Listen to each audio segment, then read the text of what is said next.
Dear students, good morning. आप सभी का अभिषेक सक्सेना मैथमेटिक्स क्लासेस में स्वागत है। आज हम कैलकुलस के बारे में डिस्कस करेंगे। कैलकुलस मैथमेटिक्स का एक बहुत ही अच्छा पार्ट है जिससे आपके जेई मेंस और जेई एडवांस में काफ़ी क्वेश्चन पुटअप होते हैं और साथ ही आपके 12th क्लास में भी इसका काफ़ी वेटेज है और काफ़ी 12th एग्ज़ाम में भी इससे काफ़ी नंबर्स के क्वेश्चन पुटअप किए जाते हैं। तो कैलकुलस एक पार्ट ऑफ मैथमेटिक्स, इसमें कई टॉपिक्स हैं।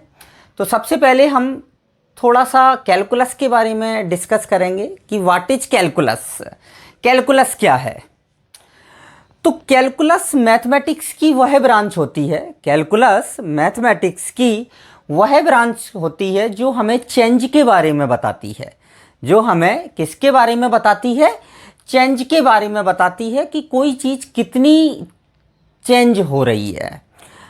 जैसे कि जनरली अपन जैसे बात करें कि आप और आपका फ्रेंड मतलब एक कार में जा रहे हैं, दोनों लोग साथ साथ, और बट आपकी अपनी दोस्त के रिस्पेक्ट में कोई भी चेंज नहीं हो रहा है, आपकी स्थिति में कोई भी चेंजिंग नहीं हो रही है। लेकिन बट अगर उसी रोड पर दूसरी कार चल रही है, आप निकल रही है, तो उसके अकॉर्डिंग आपकी स्थिति में परिवर्तन हो रहा है। तो चेंज कई प्रकार के हो सकते हैं, कई टाइप्स के चेंज हो सकते हैं।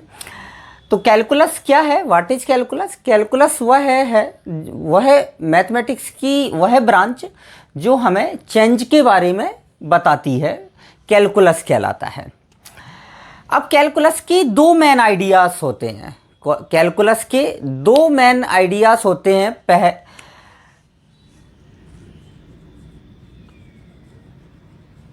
कैलकुलस के दो मेन आइडिया होते हैं।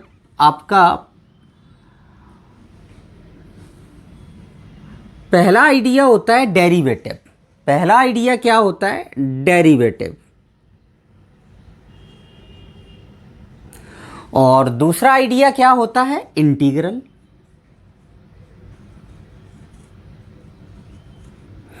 दो मेन आइडिया होते हैं, एक तो डेरिवेटिव और एक इंटीग्रल। डेरिवेटिव क्या होता है? Derivative how fast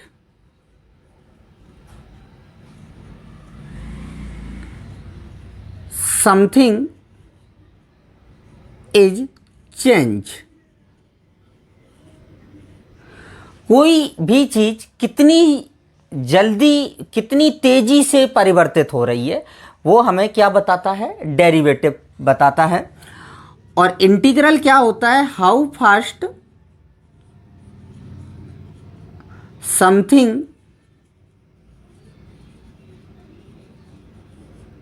is accumulate.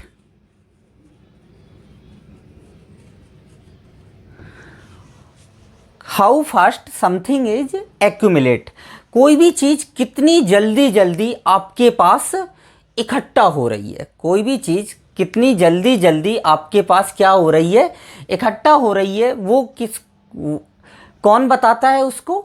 Integral show करता है, इंटीग्रल बताता है। और कोई चीज़ कितनी जल्दी चेंज हो रही है, ये आपको किस में पढ़ेंगे? आप डेरिवेटिव में पढ़ेंगे कि कोई भी चीज़ में कितना चेंज हो रहा है, कोई भी चीज़ कितनी इकट्ठी हो रही है, ये आप इंटीग्रल में पढ़ेंगे। ये दो मेन आइडियाज़ होते हैं कैलकुलस के। अब हम बात करेंगे कि कैलकुलस में कई टॉपिक्स होते हैं जिनको हमें एक एक करके डिस्कस करना है, जिनको हम एक एक करके हम जिनके बारे में पढ़ेंगे।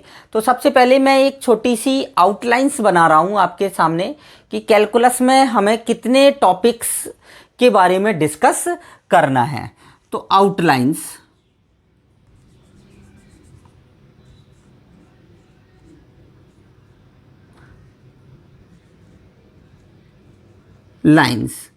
आउटलाइंस। सबसे पहला जो टॉपिक हम कैलकुलस में पढ़ेंगे वो आपका होगा फंक्शन। क्या होगा, फंक्शन होगा। दूसरा टॉपिक आता है लिमिट। तीसरा टॉपिक आता है continuity and differentiability. Continuity and differentiability. Fourth number पर आता है आपका डिफरेंशिएशन।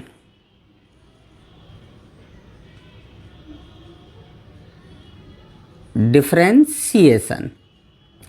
फिफ्थ नंबर पर आता है आपका application of derivative.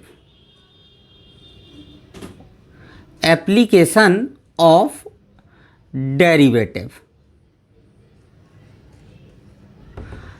Six number पर आता है आपका, इसको शॉर्ट रूप में बोलते हैं एओडी। क्या बोलते हैं, एओडी। सिक्स नंबर पर आता है इंटीग्रेशन।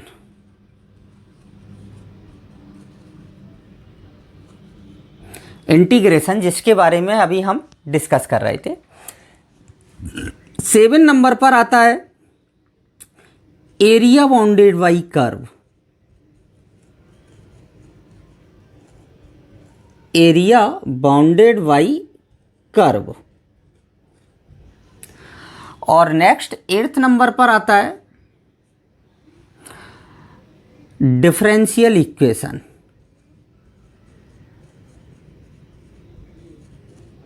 Differential equation. ये एट्थ टॉपिक होते हैं टोटल कैलकुलस में। काफ़ी बड़ा पार्ट है मैथमेटिक्स का ये फंक्शन। फंक्शन काफ़ी अच्छा टॉपिक है, इसको हम हार्ट ऑफ कैलकुलस भी बोलते हैं। फंक्शन को क्या बोलते हैं, heart of calculus. Limit, continuity, differentiability and differentiation. Differentiation derivative से जो अभी हमने देखा है कि को चेंज जो होता है वो किसमें शो अप होता है, differentiation. Application of derivative. Application of derivative में भी काफ़ी पार्ट आपके आ जाते हैं। एक तो आपका मोनोटोनिसिटी आ जाएगा, रेट ऑफ चेंज आ जाएगा, मैक्सिमम मिनिमा आ जाता है, टेंजेंट एंड नॉर्मल आता है। इसी में ही हम Rolle's and LMVT, Lagrange mean value theorem पढ़ेंगे। इंटीग्रेशन। इंटीग्रेशन में दो पार्ट होते हैं, दो तरह के इंटीग्रेशन होते हैं। एक तो डेफिनेट इंटीग्रेशन होता है और एक इनडेफिनेट इंटीग्रेशन होता है। तो इनडेफिनेट पहले पढ़ते हैं और फिर डेफिनेट बाद में पढ़ते हैं। एरिया बाउंडेड बाई कर्व, ये दोनों ही पार्ट एप्लीकेशन ऑफ इंटीग्रेशन। जैसे एरिया बाउंडेड बाई कर्व है, ये एप्लीकेशन ऑफ इंटीग्रेशन है, और डिफरेंशियल इक्वेशन है, ये application of integration and differentiation both. इसमें इंटीग्रेशन का भी यूज होता है और डिफरेंशिएशन का यूज होता है। तो आपके सामने कैलकुलस की आउटलाइंस मैंने बना दी है। इतने टॉपिक्स पर हमें क्या करना है, डिस्कस करना है। तो सबसे पहले हम जो टॉपिक स्टार्ट करेंगे वो स्टार्ट करेंगे फंक्शन से।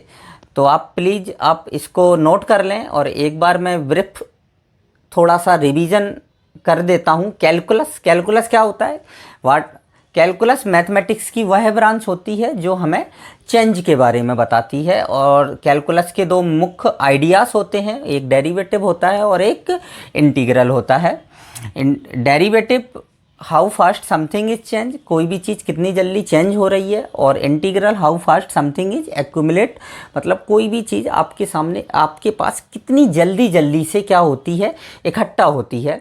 तो आप इसको नोट कर लें, फिर हम स्टार्ट करते हैं आपके सामने फंक्शन।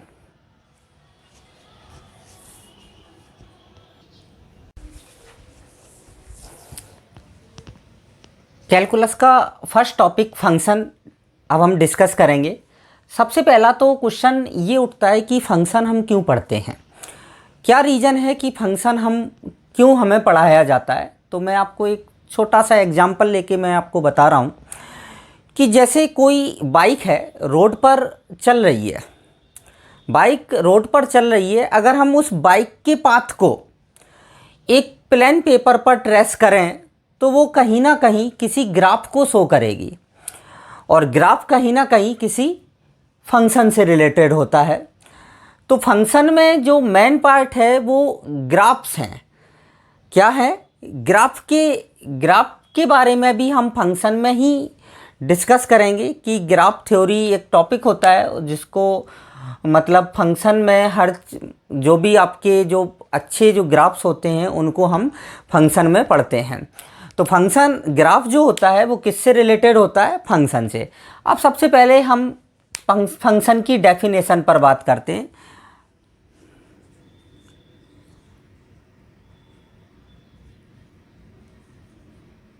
डेफिनेशन क्या होता है फंक्शन? ध्यान से सुनेंगे सभी लोग कि x और y में एक इंटरलिंकिंग होती है।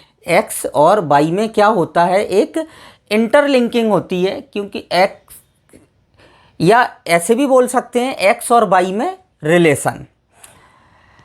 तो रिलेशन किस टाइप का होगा ये अभी हम डेफिनेशन में मैं आपको समझाने जा रहा हूँ। दो सेट ले रहा हूँ मैं। कितने सेट ले रहा हूँ?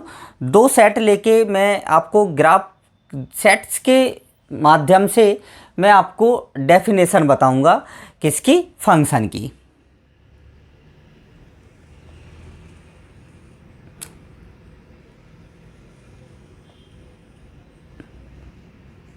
ये सेट ए है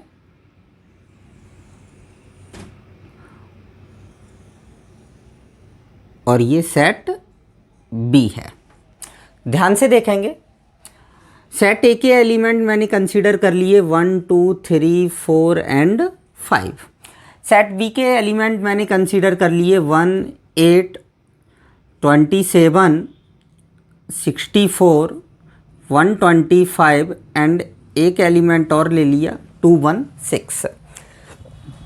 अब डेफिनेशन ध्यान से देखना कि सेट ए का प्रत्येक एलिमेंट, सेट ए का प्रत्येक एलिमेंट सेट बी के अद्वितीय एलिमेंट के साथ, सेट ए का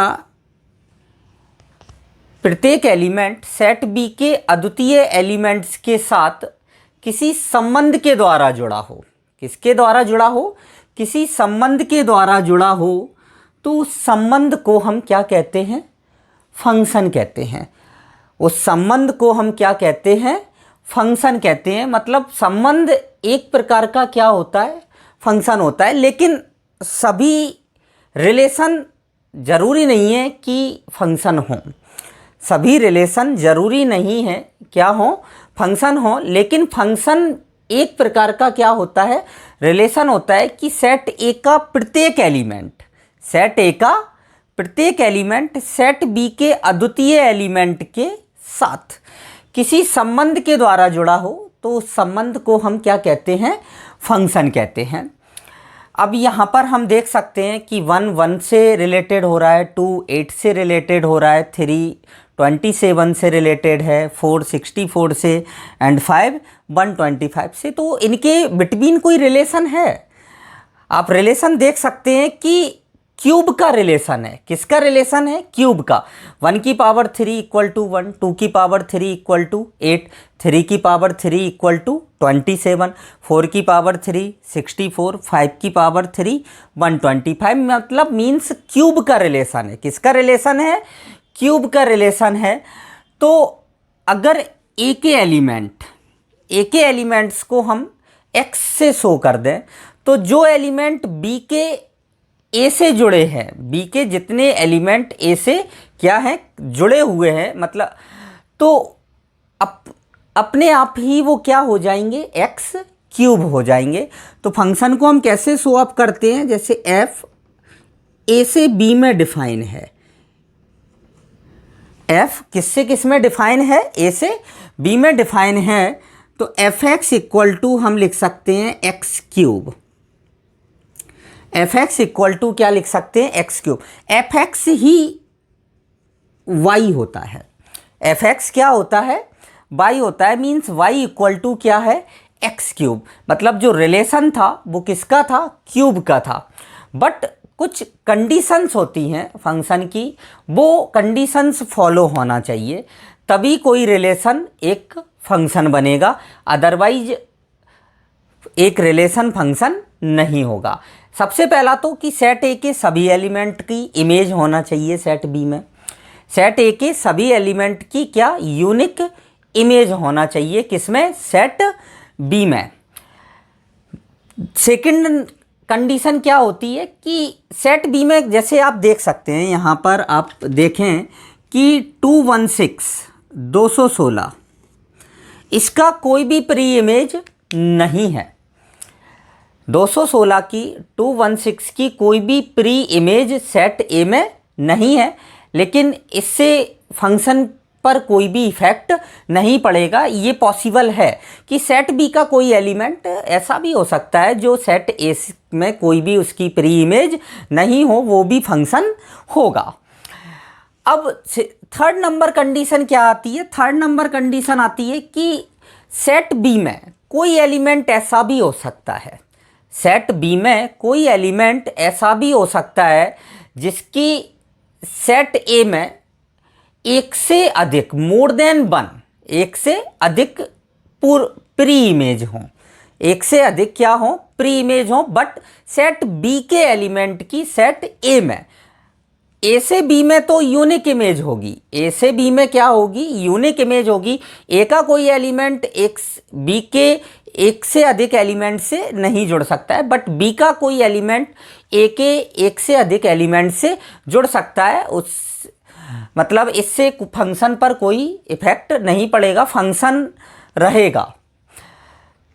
नेक्स्ट, जैसे अभी मैंने बोला कि सेट बी का, जैसे मैं कोई एक फंक्शन ले लेता हूँ y equal to X square, एक छोटा सा मैंने फंक्शन लिया y equal to X square. तो यहाँ पर हम देख सकते हैं कि अगर हम x पुट करते हैं x equal to 1 and -1, x equal to मैंने क्या पुट किया 1 एंड -1, बट आपको y इक्वल टू ओनली 1 मिलेगा। y इक्वल टू क्या मिलेगा 1, 1 का स्क्वायर 1 एंड -1 का स्क्वायर 1, मीन्स x के अगर हम इसी को सेट के थ्रू शो अप करें तो x के 2 एलिमेंट थे बट y का सिंगल एलिमेंट आया, मतलब 1 की कितनी प्री इमेज हो गई, 2 प्री इमेज हो गई। तो लेकिन ये पॉसिबल है, ये y equal to X square क्या है आपका फंक्शन है। बट अगर यहीं पर मैं in case x equal to Y square कर दूं,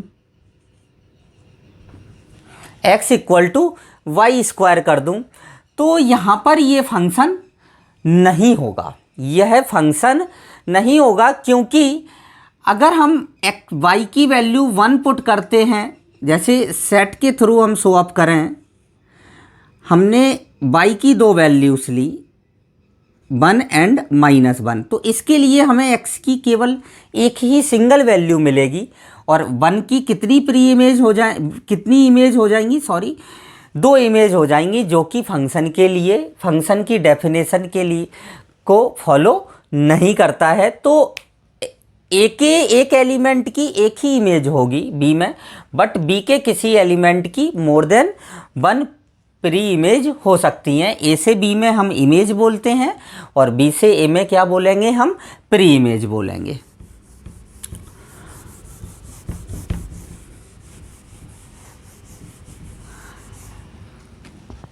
अब देखिए यहाँ पर बी के सभी एलिमेंट्स को, बी के एलिमेंट्स को हम कोडोमेन बोलते हैं। बी के एलिमेंट्स को क्या बोलते हैं, कोडोमेन बोलते हैं, और ए के एलिमेंट्स को हम फंक्शन की क्या बोलते हैं, डोमेन कहते हैं। तो मतलब डोमेन क्या होगी, डोमेन हो जाएगी आपकी 1 2 3 4 एंड 5, ये क्या होगी, डोमेन होगी। और कोडोमेन क्या हो जाएगी आपकी, कोडोमेन होगी 1 8 27 64 125 एंड 216, ये आपकी क्या होगी, कोडोमेन होगी। अब रेंज क्या होगी, डोमेन को हम प्रांत बोलते हैं हिंदी में और कोडोमेन को हम सह प्रांत बोलते हैं। ये सह प्रांत होता है और ये प्रांत होता है। अब रेंज क्या होगी? रेंज इसको बोलते हैं हम परिसर। रेंज क्या होगी? रेंज बी के वे एलिमेंट्स जिनकी सेट ए में प्री इमेज होगी, उन एलिमेंट्स के सेट को हम क्या कहते हैं? रेंज कहते हैं। तो रेंज क्या होगी आपकी? 1, 8, 27, 64 एंड 125। तो आप यहाँ पर आप देख सकते हैं कि रेंज जो है वो कोडोमेन में है। रेंज किस में है? कोडोमेन में है। मतलब range is subset of codomain. तो हम यहाँ पर लिख सकते हैं कि रेंज जो होती है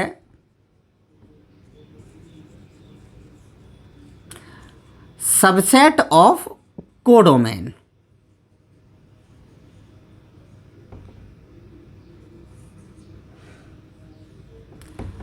रेंज क्या होती है? Subset of codomain. मतलब रेंज कभी भी कोडोमेन के बाहर नहीं हो सकती है। और रेंज इन केस रेंज अगर कोडोमेन के बराबर होती है तो हम आगे पढ़ेंगे, लेकिन मैं थोड़ा सा तुम्हें बता दूं कि अगर in case range equal to codomain हो जाती है तो फंक्शन ऑन टू हो जाता है। फंक्शन कैसा होता है? On to. हिंदी में ऑन टू को हम आच्छादक बोलते हैं। तो अगर रेंज इक्वल टू किसके हो गई? कोडोमेन की, तो फंक्शन कैसा होगा? ऑन टू होगा। और रेंज अगर नॉट इक्वल टू कोडोमेन है, मीन्स सबसेट है कोडोमेन के बट इक्वल नहीं है, तो उस कंडीशन में फंक्शन कैसा हो जाता है? इनटू हो जाता है। इसको हम क्या बोलते हैं? अंतरछेपी बोलते हैं। क्या बोलते हैं? अंतरछेपी। तो ये फंक्शन की डेफिनेशन थी। हमने फंक्शन की डेफिनेशन पढ़ ली। डोमेन क्या होता है, कोडोमेन क्या होता है और रेंज क्या होता है। अब थोड़ा सा हम इसकी ज्योमेट्रिकली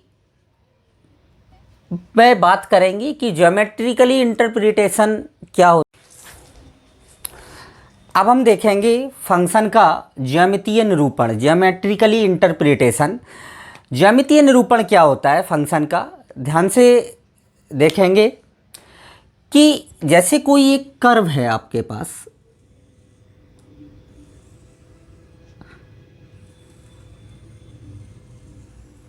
एक कर्व लिया मैंने, जाना पहचाना कर्व है। आपने 11th में इस कर्व को बनाया है, काफ़ी बार बनाया है। ये कर्व कौन सा है? y² = 4ax, right sided parabola. कौन सा पैराबोला है? Right sided parabola. 4 टाइप्स के पैराबोला आपने 11th क्लास में पढ़े होंगे। एक right sided, left sided, upward and downward. तो अब हम एक वाई अक्ष के पैरेलल लाइन ड्रॉ करते हैं। यहाँ पर मैंने एक पॉइंट मार्क कर दिया x = a। अब मैंने वाई अक्ष की पैरेलल एक लाइन खींची है इस पॉइंट से होकर जाती हुई। तो इसने इस कर्व को कितने पॉइंट्स पर कट किया?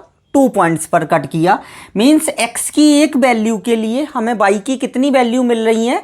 2 वैल्यू मिलेंगी। इसको मैंने मार्क कर दिया a, यहाँ पर f(1a) ले लिया इसको, और इसको ले लिया a f(2a), इस टाइप से।